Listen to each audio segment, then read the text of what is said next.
মঙ্গলবার দক্ষিণ ত্রিপুরা জেলার স্বাস্থ্য পরিবার কল্যাণ দপ্তরের উদ্যোগে দক্ষিণ ত্রিপুরা জেলার মুখ্য স্বাস্থ্য আধিকারিক কার্যালয়ের কনফারেন্স হলে অনুষ্ঠিত হয় টিবি মুক্ত পঞ্চায়েত 2023 এর শংসাপত্র বিতরণ অনুষ্ঠানের উদ্বোধন করেন দক্ষিণ ত্রিপুরা জেলা পরিষদের সভাধিপতি দীপক দত্ত। এছাড়া উপস্থিত ছিলেন বিলোনিয়া পুর পরিষদের চেয়ারপারসন নিখিল চন্দ্র গোপ সহ অন্যান্যরা।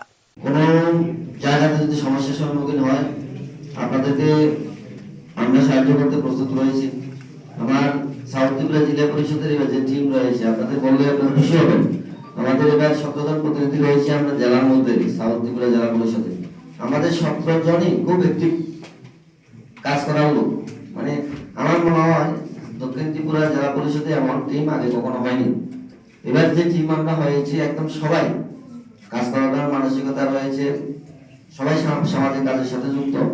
প্রত্যেকটি আমাদের সদস্য থেকে শুরু করে যারা পদাধিকারী হয়েছেন, বিভিন্ন কমিটির চেয়ারম্যান হয়েছেন, প্রত্যেকে একটি।